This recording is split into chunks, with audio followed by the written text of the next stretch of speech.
Assalamualaikum. Selamat datang di channel Cerita Novika 2. Semoga hari ini teman-teman dalam keadaan sehat walafiat dan senantiasa diberikan kebahagiaan sepanjang hari. Langit sore di Desa Margomulyo mulai memerah. Matahari menggantung rendah di ufuk barat, memberikan cahaya kuning keemasan yang hangat namun perlahan memudar. Angin bertiup pelan, meniupkan aroma dedaunan kering dan tanah yang hangat. Di sebuah lapangan desa yang luas dan mulai ditumbuhi rumput liar, 5 anak remaja laki-laki berlari sambil tertawa-tawa. Suara mereka menggema di antara pepohonan dan bangunan tua. Anto, Riko, Angga, Agus, dan Sandi, 5 sahabat yang hampir setiap sore bermain bersama setelah pulang sekolah. Hari itu, mereka bermain kejar-kejaran, sebuah permainan klasik yang tak pernah membosankan bagi anak-anak kampung seperti mereka. Sesekali mereka menyisipkan peraturan tambahan. Siapa yang ketahuan duluan, harus pura-pura jadi hantu, dan mengejar lainnya sambil membuat suara menyeramkan. "Tangkep dia!" "Dia ke arah lapangan belakang!" teriak Riko sambil menunjuk ke arah Angga yang berlari cepat sambil tertawa terbahak-bahak. Angga menjulurkan lidah ke arah Riko dan Anto, lalu berbelok ke arah kanan, diikuti oleh Agus dan Sandi yang ikut kabur bersamanya. Anto mengejar sambil tertawa. "Sumpah, kali ini kena semua." Mereka terus berlari. Tapi yang tak mereka sadari adalah waktu yang terus merambat. Langit sore mulai berubah keunguan. Pertanda maghrib sudah dekat. Di ujung lapangan, berdiri sebuah bangunan tua berdinding kayu dan plester, yang dulunya adalah sekolah dasar tempat warga desa belajar di masa kecil mereka. Namun sejak 5 tahun terakhir, sekolah itu ditinggalkan dan tidak dipakai lagi karena bangunan sudah dianggap tidak layak. Meski begitu, bentuknya masih berdiri kokoh. Dindingnya hanya sebagian yang retak, jendela-jendela pecah di sana-sini, dan rumput liar mulai menutupi halaman depannya. Di kalangan warga, terutama anak-anak, gedung itu punya satu julukan yang cukup mengerikan: sekolahan setan. Masuk ke sekolah aja yuk," celetuk Sandi sambil setengah berlari ke arah bangunan tua itu. Angga dan Agus saling pandang, lalu mengangguk. "Yang penting jangan sampai ketangkep." Tanpa ragu, ketiganya melompat melewati pagar bambu yang sudah lapuk, lalu berlari ke arah salah satu ruang kelas di sisi belakang gedung. Jendela kaca sudah pecah, pintu kayu terbuka sedikit. Mereka mendorong pintu dengan perlahan, berdecit pelan. Begitu masuk, aroma apek langsung menyergap, bau kayu tua, debu, dan sesuatu yang sulit dijelaskan. Namun karena mereka masih terbawa euforia permainan, rasa takut belum muncul sepenuhnya. "Pintunya bisa ditutup gak, Gus?" bisik Sandi. Agus mengangguk dan perlahan menarik daun pintu. Ia sengaja membiarkannya sedikit terbuka, agar bisa melihat jika Anto dan Riko lewat. Sementara itu, di luar sekolah, Anto dan Riko berhenti berlari. Napas mereka ngos-ngosan, peluh membasahi dahi. "Kemana mereka? Kok tiba-tiba hilang?" tanya Riko sambil melihat ke sekeliling lapangan yang mulai gelap. Anto menunjuk ke arah gedung sekolah. "Kayaknya mereka masuk ke situ." Riko langsung mengernyit. "Ke sekolahan tua itu? Gila, malam-malam gini." "Masih sore, belum malam," jawab Anto. Tapi nada suaranya juga terdengar ragu. Mereka mendekat perlahan. Tapi saat berada sekitar 5 meter dari gerbang sekolah, mereka berhenti. Riko menarik lengan baju Anto. "Udah, jangan masuk. Nggak usah ngejar. Kita tunggu aja mereka keluar sendiri." Anto mengangguk setuju. Dalam hati, ia pun merasa tidak enak. Apalagi teringat cerita-cerita dari orang kampung. Guru yang meninggal di kelas karena kerasukan.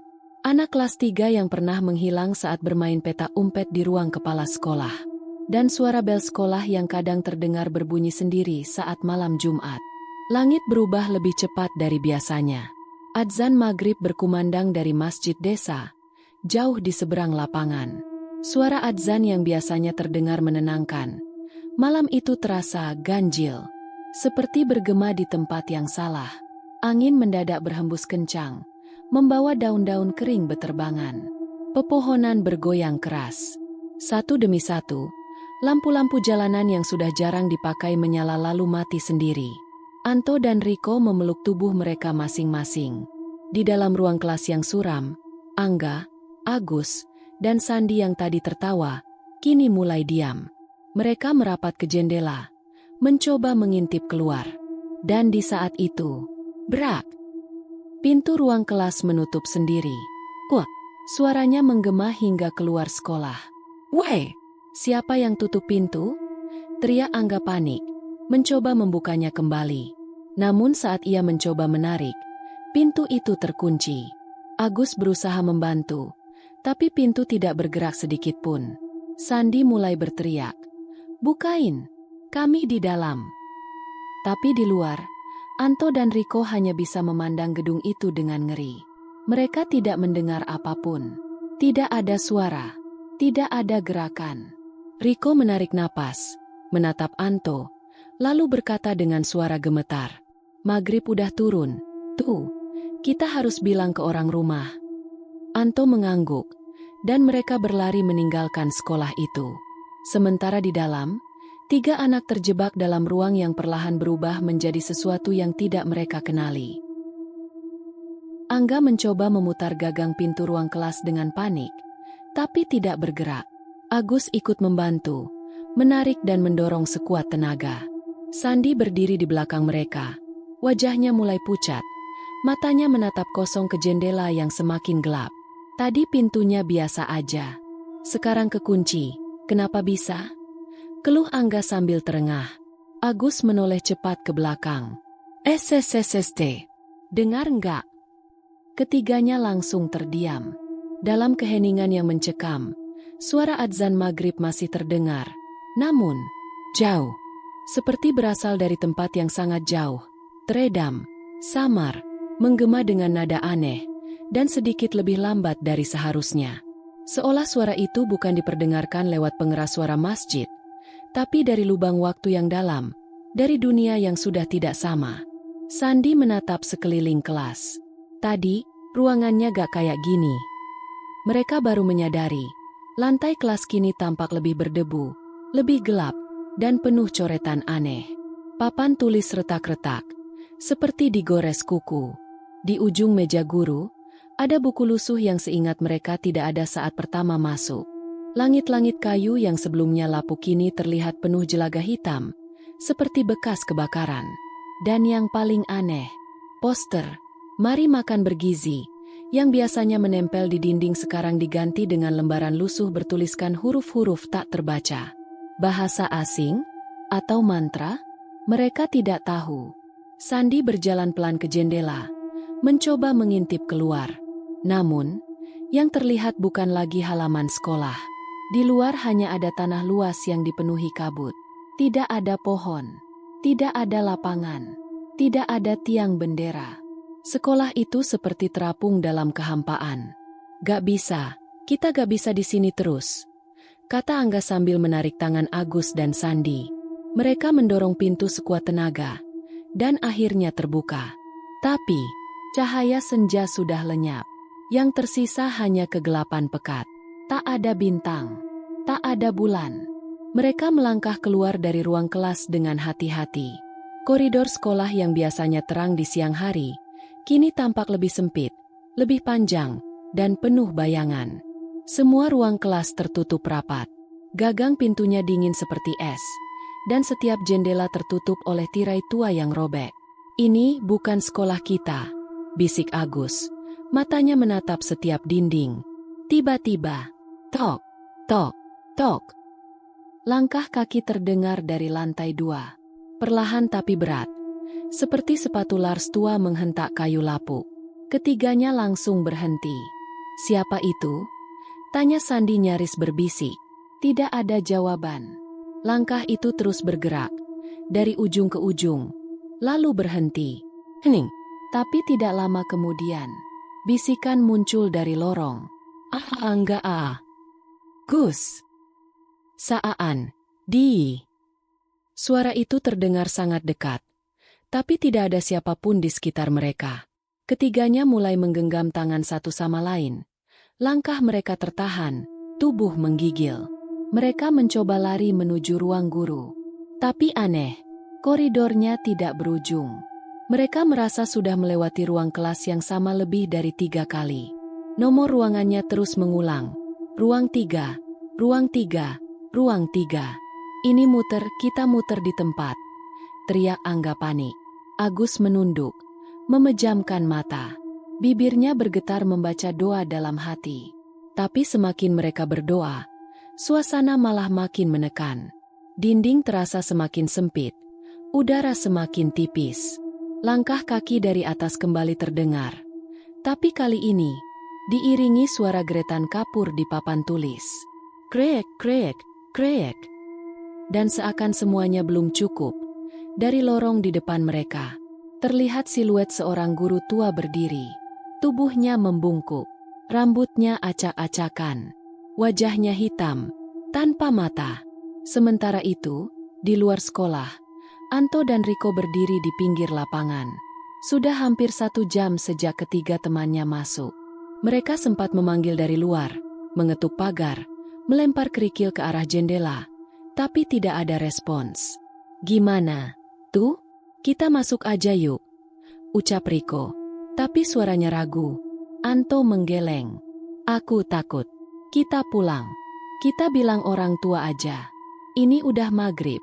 Kok? Akhirnya, mereka berdua berlari kembali ke desa, menerobos senja yang mulai memudar. Di dalam hati, mereka sadar, ada yang tidak beres malam ini.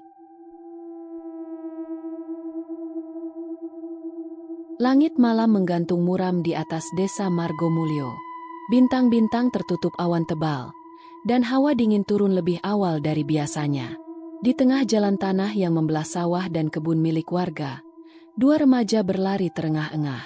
Anto dan Riko. Wajah mereka pucat. Nafas tak beraturan. Keringat bercampur debu menempel di pelipis dan leher. Cepat, Ko. Kita harus kasih tahu orang-orang, kata Anto, setengah berteriak di antara napasnya yang ngos-ngosan. Riko tak menjawab. Ia hanya terus berlari sambil sesekali menoleh ke belakang, seolah takut ada sesuatu yang mengikuti mereka dari arah sekolah. Mereka akhirnya sampai di rumah Pak Surip, ketua RT. Tanpa basa-basi, mereka langsung masuk ke pekarangan dan memanggil, Pak Surip. Pintu rumah terbuka cepat. Pak Surip keluar dengan sarung yang masih dililit setengah. Wajahnya heran melihat anak-anak itu datang malam-malam. Loh, kenapa kalian? Kayak dikejar setan. Pak, Angga, Agus, Sandi masih di sekolah tua. Suara Riko gemetar. Pak Surip langsung terdiam. Dari maghrib belum keluar. Pak, lanjut Anto. Beberapa detik Pak Surip hanya menatap mereka. Lalu wajahnya berubah tegang. Tanpa banyak tanya, ia langsung memanggil istrinya untuk menyalakan lampu luar dan berteriak memanggil tetangga terdekat. Tak sampai 15 menit, beberapa warga sudah berkumpul di depan rumah Pak Surip. Mereka mendengarkan penjelasan Anto dan Riko yang menceritakan bagaimana teman-teman mereka masuk ke sekolah dan tak pernah keluar sejak adzan maghrib berkumandang. Walah, benar-benar kejadian lagi, gumam Pak Diran, seorang lelaki tua yang dikenal sebagai penjaga kuburan desa. Dulu juga pernah. Anak-anak masuk waktu petang gak balik sampai pagi. Tambahnya, lirih. Ibu-ibu mulai ribut. Beberapa menangis, beberapa panik. Nama Angga, Agus, dan Sandi disebut-sebut. Mereka adalah anak-anak yang dikenal baik, aktif di masjid, dan tak pernah berbuat ulah. Saat warga mulai berdiskusi, Pak Warji, lelaki sepuh yang pernah menjadi penjaga sekolah itu di masa lalu, angkat suara. Kalian tahu sendiri, tempat itu sudah lama gak boleh dimasuki. Bukan cuma karena bangunannya tua. Orang-orang menoleh ke arahnya. Tahun 95, anak kelas 4 pernah hilang di sana. Main sembunyi-sembunyian, terus gak ketemu sampai sekarang. Ruang kelas terakhir dan sumur belakang itu. Suaranya menurun, seperti sedang mengingat sesuatu yang ingin ia kubur selamanya. Sumur itu, bisiknya lagi. Kata orang tua dulu, itu bukan cuma sumur, tapi jalan ke tempat mereka. Mereka? Tanya salah satu warga. Pak Warji hanya mengangguk pelan. Suasana menjadi hening. Tak ada yang mau bertanya lebih jauh. Anto dan Riko duduk bersisian, menggenggam gelas berisi teh hangat yang tak disentuh. Wajah mereka penuh kecemasan. Sesekali, mereka menoleh ke arah sekolah yang samar terlihat dari kejauhan. Gedung gelap di ujung lapangan, seperti siluet monster di bawah langit mendung. Jam dinding di rumah Pak Surip menunjukkan pukul 21. Sudah lebih dari 3 jam sejak teman-teman mereka menghilang di dalam gedung sekolah itu. Tidak ada kabar, tidak ada tanda, dan tidak ada yang berani masuk ke sana tanpa persiapan. Akhirnya, keputusan bulat diambil. Pak Surip, Pak Warji, Pak Darto, dan beberapa pemuda desa siap untuk mencari ke sekolah tua. Mereka membawa senter, obor, kayu panjang, keranjang berisi bunga 7 rupa. Beberapa benda pusaka seperti keris dan sabuk warisan. Jangan ramai-ramai, nanti malah bikin suasana tambah berat, ujar Pak Warji dengan serius. Yang perempuan, tetap di rumah. Doakan dari sini, tambah Pak Surip. Sebelum berangkat, mereka meminta Riko dan Anto menunjukkan lokasi terakhir teman-temannya. Riko menunjuk ruang kelas sisi kiri gedung utama. Di sana, Pak, yang itu. Mereka masuk dari situ. Barisan warga perlahan menuju sekolah, dipimpin oleh Pak Warji. Jalanan sunyi, bahkan suara jangkrik pun nyaris tidak terdengar. Begitu sampai di pagar bambu yang membatasi sekolah, mereka merasakan hawa dingin menyergap, meski malam itu tidak berangin. Salah satu warga tiba-tiba gemetar. "Pak, kenapa aku ngerasa kayak dilihatin banyak mata dari dalam?" Pak Warji menatap ke arah gedung, lalu berkata pelan, "Karena memang begitu." Begitu mereka melewati halaman depan, beberapa lampu senter mulai berkedip-kedip. Rasa mual dan pusing dirasakan oleh sebagian orang. Obor seperti nyaris padam meski tidak ada angin. Warna cat dinding yang biasanya putih pudar, kini tampak gelap kecoklatan. Pak Warji berdiri di depan gedung, menutup mata sejenak, membaca doa-doa pelan.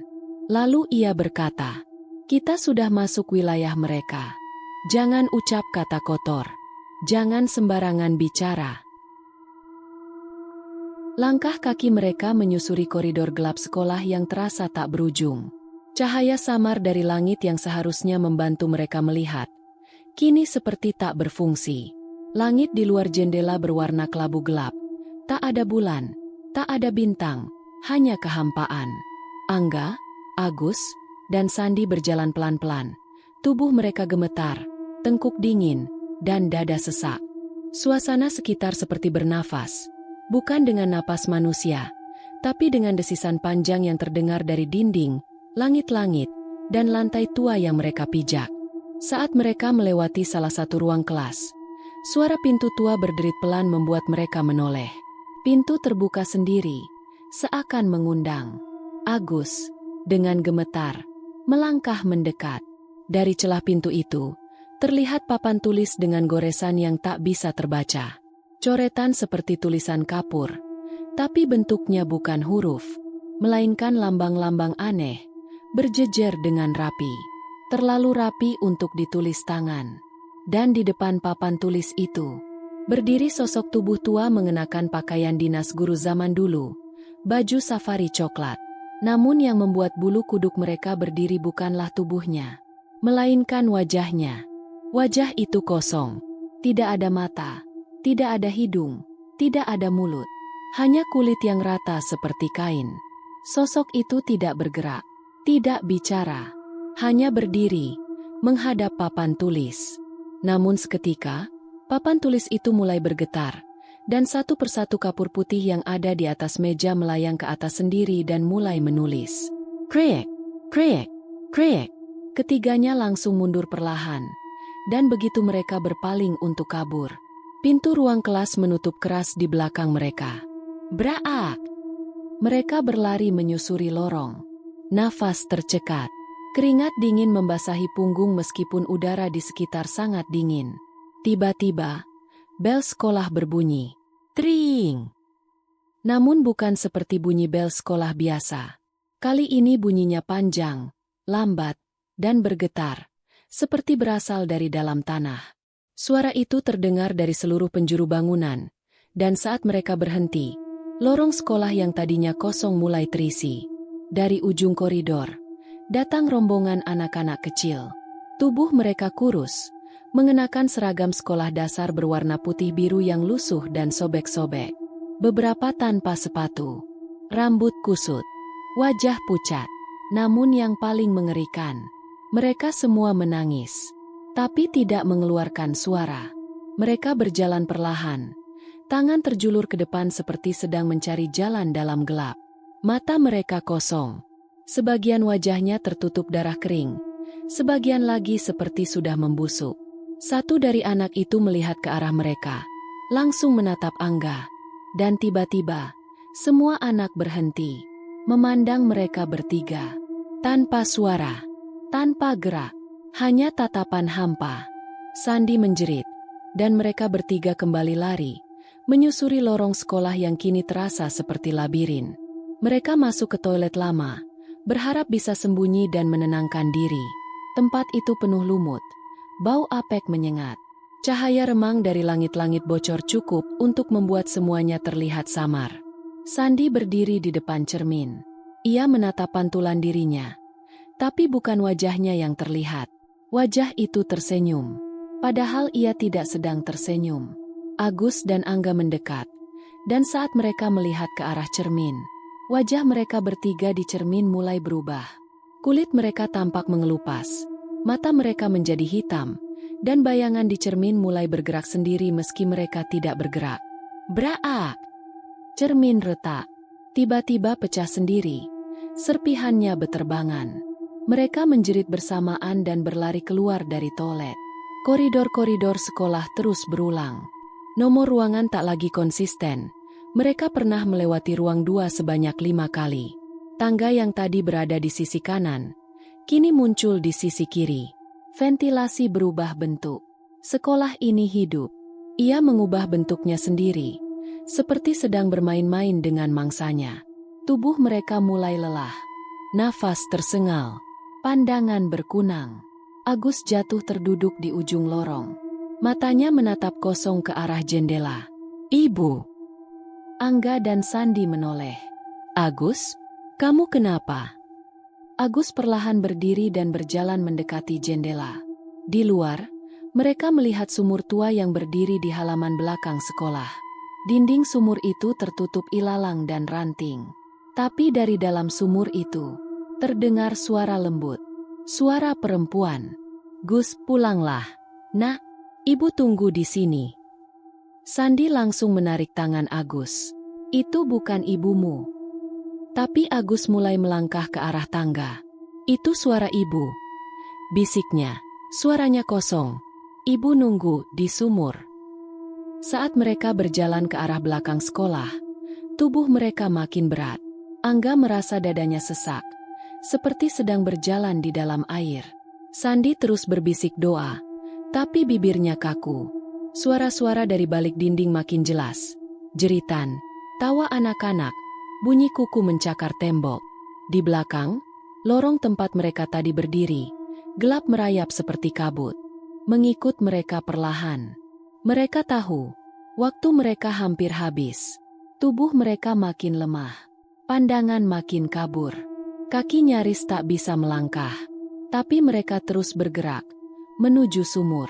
Karena di tengah semua kekacauan itu, mereka tahu, di sanalah pusatnya.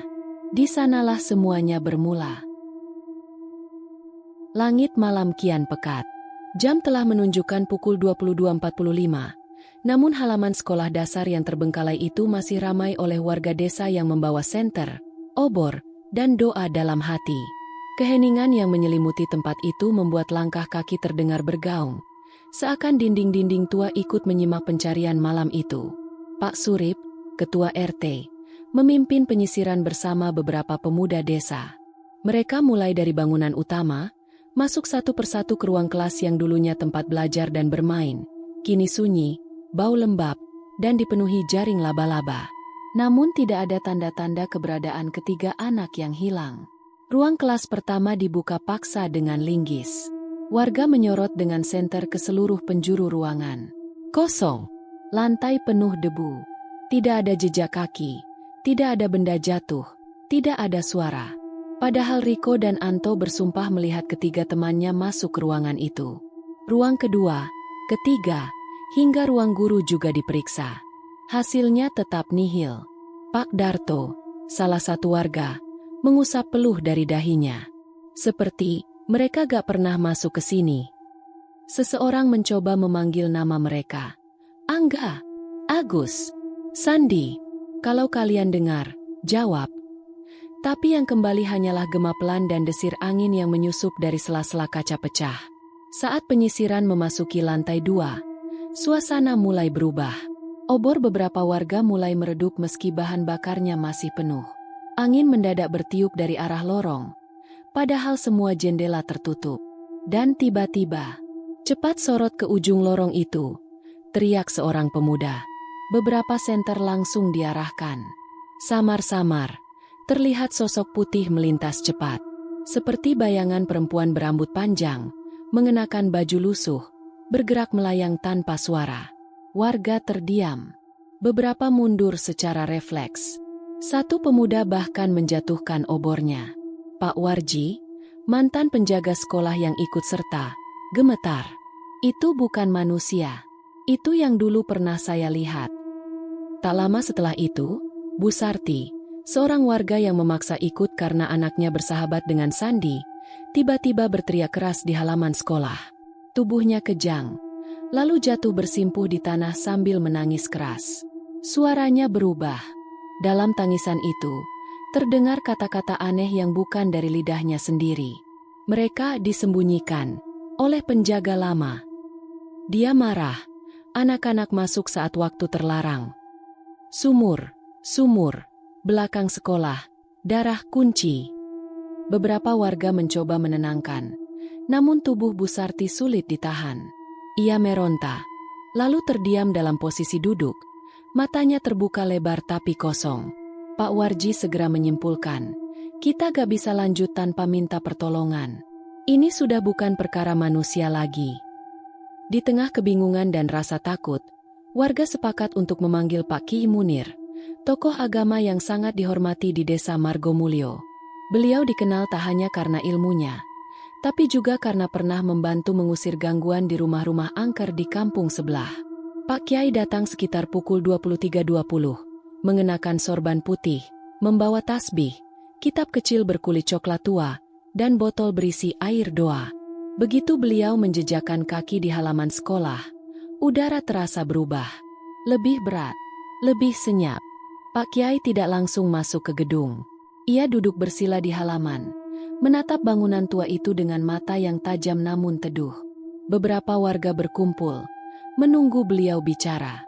Lalu, dengan suara pelan tapi jelas, ia berkata, anak-anak itu tidak hilang di dunia ini.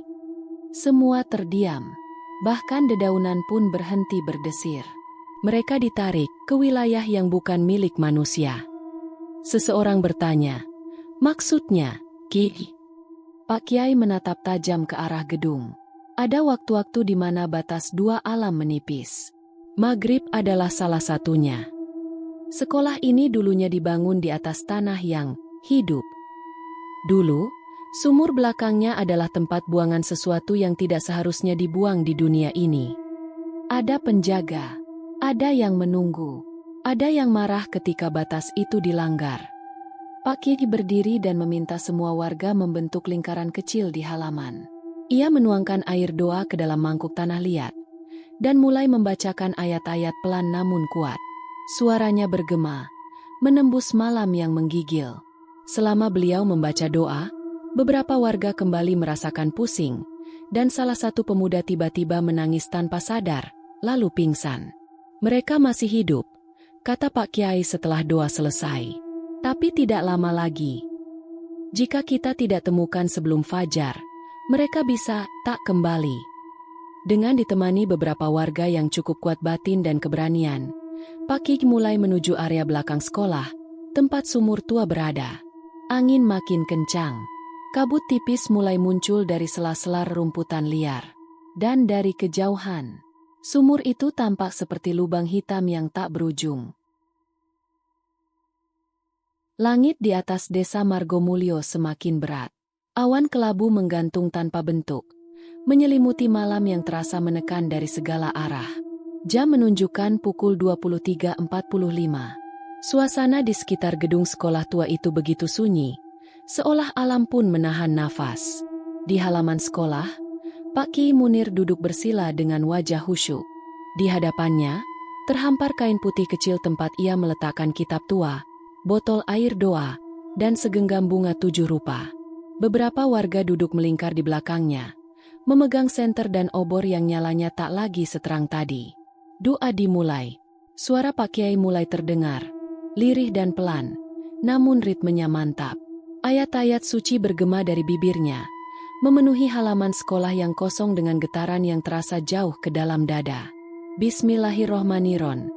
Kemudian Pak Kiai membaca ayat kursi, Al-Ikhlas, Al-Falah, An-Naas. Semakin lama, suara Pak Kiai makin lantang. Suara beliau terdengar berbeda, bukan seperti suara orang biasa, tapi seperti gema dari tempat yang lebih tinggi.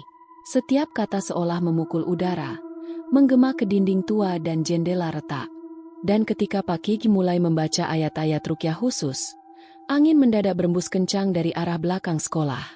Beberapa warga yang berdiri di dekat sumur tua, tempat yang dipercayai sebagai sumber gangguan, menjerit pelan ketika melihat asap putih mengepul keluar dari dalam sumur. Bukan asap seperti kabut biasa. Ini lebih pekat, lebih hidup. Ia naik perlahan seperti uap panas dari kawah, lalu menyebar tipis, menari di udara, mengelilingi bagian belakang sekolah. Dan dari dalam asap itu, terdengar suara tangisan. Tangisan anak-anak. Ibu, pulangkan aku. Aku gak bisa keluar. Maafkan kami. Beberapa warga langsung menutup telinga.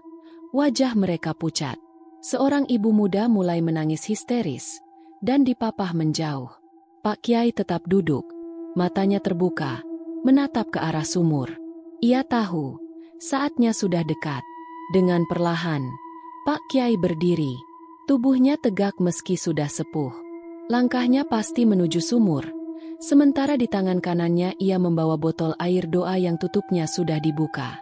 Warga membentuk barisan di belakangnya, menahan napas, menyaksikan setiap gerakan beliau dengan tegang. Ketika beliau berdiri tepat di bibir sumur, angin berhenti. Mendadak semuanya senyap. Lalu Pak Kiai mulai melantunkan doa-doa dengan suara paling lantang malam itu. Dengan asma Allah, pemilik seluruh langit dan bumi. Aku berlindung kepadamu dari segala yang tersembunyi dan nyata. Kembalikan yang bukan milik mereka, kembalikan yang bukan hak mereka. Saat doa mengalun makin kuat, tanah di sekitar sumur mulai bergetar pelan.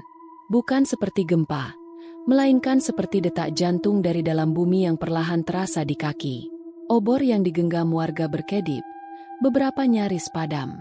Dan dari dalam sumur, asap putih mendadak menebal, lalu melesat tinggi ke langit seperti ditarik paksa keluar. Tangisan anak-anak berubah menjadi jeritan, kemudian hilang. Pak Kiai menyiramkan air doa ke dalam sumur, membaca doa penutup dengan suara tercekat. Bismillah, hasbunallah, la ilaha illa anta, subhanaka inni kuntu minas zalimin. Tepat pukul 00 tengah malam, saat jam lonceng di masjid desa berdentang satu kali dari kejauhan, salah satu warga menjerit dari balik semak di dekat sumur. Pak Kiai, di sini, di sini. Semua orang berlari ke arah suara. Pak Kiai tetap tenang, tapi matanya tajam mengarah ke lokasi. Dan di sanalah mereka, Angga, Agus, dan Sandi, terbaring di tanah basah. Tubuh mereka kotor, wajah penuh debu, nafas tersengal, tapi masih hidup. Sandi masih menggenggam sebatang ranting. Angga tampak menggenggam kerah baju Agus, seolah mereka saling berpegangan hingga akhir. Mereka pingsan, namun wajah mereka menunjukkan bekas ketakutan yang tak bisa dijelaskan. Pak Kiai hanya menutup mata dan berucap pelan, Alhamdulillah. Ketiga anak itu segera diangkat warga, Dibawa menggunakan gerobak dan sepeda motor ke balai desa yang telah disiapkan untuk mengevakuasi mereka. Warga bersyukur. Suasana tegang berubah menjadi haru. Beberapa ibu menangis, menciumi anak-anak itu sambil bersyukur mereka selamat. Namun, Pak Kiai tetap diam. Wajahnya belum tenang. Karena ia tahu, tidak semua yang datang malam itu kembali dalam keadaan sama. Pagi menjelang dengan langit yang kelabu, seolah matahari enggan bersinar penuh. Kabut tipis masih menggantung di sekitar desa Margomulyo, menambah suasana sunyi dan berat. Di balai desa, suasana tegang belum juga surut. Beberapa warga masih berjaga, sebagian lagi berdoa dalam hati, sementara suara tangis samar terdengar dari dalam ruangan tempat Angga, Agus, dan Sandi dirawat. Ketiganya telah ditemukan beberapa jam sebelumnya, tergeletak di dekat sumur belakang sekolah tua, tempat yang selama bertahun-tahun telah menjadi pusat desas-desus dan larangan tak tertulis. Kini, mereka terbaring di tikar yang dibentangkan. Tubuh mereka dibalut selimut, namun tetap menggigil. Wajah mereka pucat, mata sembab, dan bibir pecah-pecah. Nafas mereka tidak sesak, tapi berat, seperti orang yang baru saja menanggung beban yang tak terlihat. Menjelang pukul 8 pagi, Angga adalah yang pertama membuka mata. Ia menatap langit-langit balai desa, tak berkedip. Tak lama kemudian, ia menoleh perlahan ke arah kanan, di mana Agus dan Sandi juga terbaring. Pak Surip, yang duduk tak jauh dari situ, langsung bangkit. "Angga, nak, kamu sudah sadar?" Namun Angga tidak menjawab. Ia hanya menatap kosong, lalu menarik selimut hingga menutup sebagian wajahnya. Beberapa menit kemudian, Agus mulai gelisah dalam tidurnya. Tubuhnya berkeringat meski udara pagi masih dingin. Ia terbangun sambil menjerit pelan, lalu langsung menangis begitu melihat sekeliling. Jangan bawa aku ke sana lagi, jangan." Sandi menyusul bangun, dan reaksi yang sama muncul, ketakutan yang begitu murni dan menyayat. Mereka seperti anak-anak yang baru kembali dari tempat yang sangat jauh dan sangat asing. Dan yang pasti, bukan hanya tubuh mereka yang kelelahan, jiwa mereka pun seolah belum sepenuhnya pulang. Hari berganti malam. Warga berdatangan silih berganti untuk melihat kondisi ketiganya. Namun yang mereka lihat hanyalah 3 anak laki-laki yang tak lagi sama seperti sebelum bermain petak umpet di lapangan desa. Mereka tidak mau makan kecuali disuapi. Tidak berani ke kamar mandi sendirian. Bahkan saat diajak bicara pun, hanya diam dan memandang lawan bicara seolah tidak benar-benar melihat. Butuh 3 hari penuh hingga mereka mulai merespons. Itu pun hanya sepatah 2 patah kata. Selebihnya adalah isak, tangis, dan tatapan kosong. Pak Ki Munir beberapa kali datang dan membacakan doa, serta meminta warga tak mendesak mereka dengan pertanyaan. Mereka sedang mencari jalan pulang dalam hati mereka sendiri, ucap beliau pelan. Pada malam kelima, saat hujan turun rintik-rintik, Sandi duduk di beranda rumahnya, ditemani ibunya yang tak henti membacakan sholawat. Tubuhnya masih lemas, namun sorot matanya mulai kembali. Pak Warji datang, membawakan bubur hangat. Duduk sebentar, lalu tanpa sengaja bertanya dengan sangat hati-hati. "Kamu lihat apa, San, di sana?" Sandi terdiam lama. Tangannya menggenggam gelas hangat di pangkuannya. Hujan di luar menetes pelan di atas genting. Lalu dengan suara sangat pelan, nyaris berbisik, Sandi berkata, "Itu bukan sekolah. Isinya bukan orang." Ibunya langsung menggenggam tangan Sandi lebih erat. "Kami lihat anak-anak," lanjut Sandi. "Mereka bukan dari sini. Bajunya aneh, wajahnya rusak, tapi mereka minta tolong. Mereka masih di sana." Kabar pengakuan Sandi menyebar perlahan. Warga tidak meributkannya, tidak pula membantah. Mereka hanya saling pandang dengan wajah tegang. Karena sebagian besar dari mereka tahu, dan sudah lama percaya, tempat itu memang bukan tempat biasa. Akhirnya, dalam rapat desa yang digelar seminggu setelah kejadian, diputuskan secara resmi. Gedung sekolah tua ditutup permanen.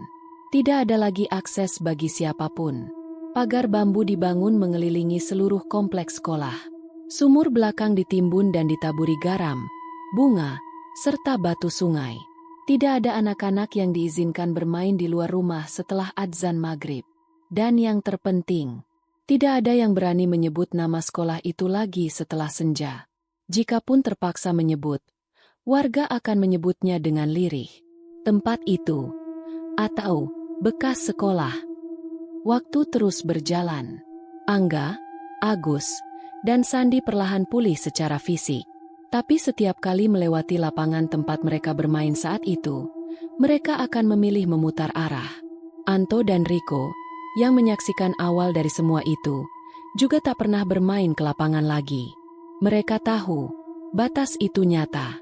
Dan pernah, sekali saja, dilanggar oleh temannya, dan nyaris tidak pernah kembali. Sebagian warga percaya semua sudah selesai. Tapi bagi yang pernah melihat, mendengar, dan merasakannya, sekolah itu masih hidup, dan dunia di dalamnya masih menunggu. Menunggu seseorang masuk tanpa sadar, menunggu seseorang menyeberang waktu, dan mungkin menunggu satu anak lain untuk bergabung bersama mereka yang masih di sana.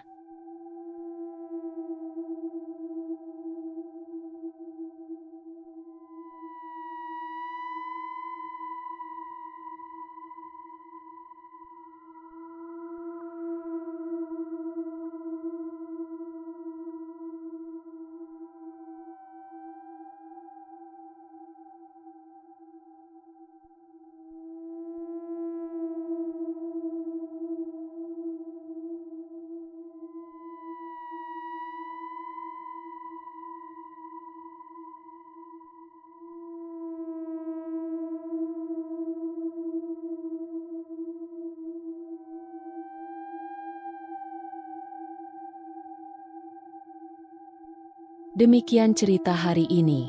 Semoga teman-teman dapat terhibur dan dapat mengambil hikmah kebaikan isi di dalamnya. Jangan lupa juga bagikan cerita ini kepada teman-teman yang lain agar mereka juga bisa mendapatkan hiburan yang sama. Mohon maaf apabila ada kesalahan kata dan ucapan kami dalam membacakan cerita ini. Terima kasih dan wassalamualaikum.